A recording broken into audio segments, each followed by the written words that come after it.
retrait stratégique des États-Unis du Conseil des droits de l'homme de l'ONU. Le gouvernement américain a démissionné du Conseil des droits de l'homme de l'ONU. Selon les médias du système, l'ambassadrice des États-Unis à l'ONU, Nikki Haley, donne comme raison que le Conseil des droits de l'homme n'est pas à la hauteur de son rôle.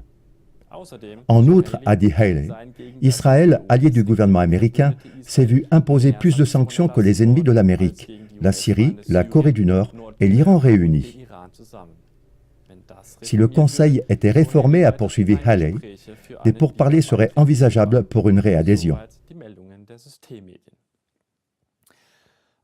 Voilà, à ce jour, les messages que transmettent les médias du système.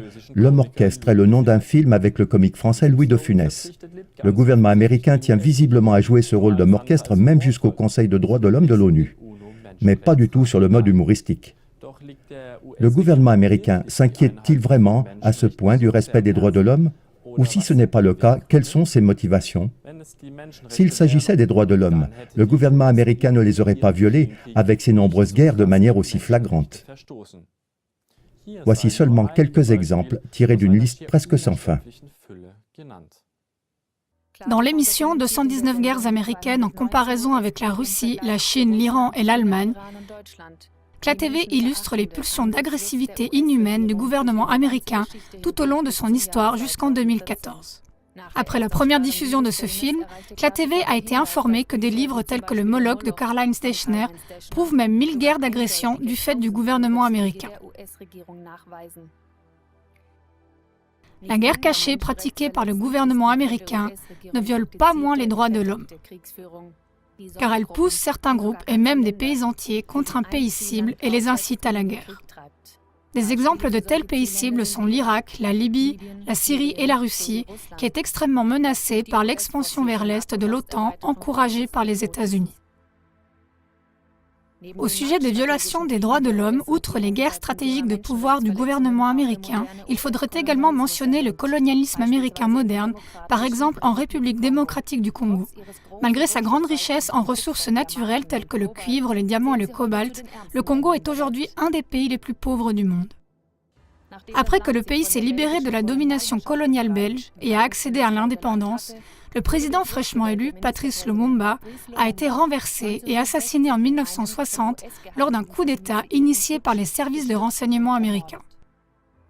Il a été remplacé par un dictateur dévoué aux États-Unis, soutenu par la CIA. Cela a donné aux entreprises américaines un accès illimité aux ressources congolaises. Ce n'était qu'une petite liste des violations des droits de l'homme, voire des crimes de génocide, commis par le gouvernement américain dans le cadre de ses activités à l'étranger. Bien que le gouvernement américain aime bien se jeter des fleurs au sujet des droits de l'homme, les violations des droits de l'homme dans son propre pays ne devraient pas être passées sous silence ici, par exemple dans le système pénitentiaire américain. Selon la journaliste américaine Abby Martin, 25% de tous les détenus dans le monde se trouvent aux États-Unis, qui ne représentent pourtant que 5% de la population mondiale. 2,2 millions de personnes, soit un Américain sur 100, seraient actuellement en train de végéter dans les prisons américaines. Ce qui est effrayant, c'est que surtout les gens des classes inférieures, en particulier les gens de couleur, sont souvent derrière les barreaux pendant des années, à cause d'infractions minimes. Les prisonniers sont également exploités en tant que main-d'œuvre bon marché pour les multinationales dans des conditions de vie inhumaines. Quelle morale à double vitesse flagrante de la part du gouvernement américain qui prêche les droits de l'homme. Face à tout cela, des questions se posent tout de suite. Est-ce que mondialement tout et tout le monde devrait plus que jamais marcher à la baguette de l'Amérique, y compris le Conseil des droits de l'homme dans ses évaluations des violations? Et le gouvernement américain veut-il paraître au-dessus de tout soupçon, conformément à la devise « l'Amérique d'abord » ?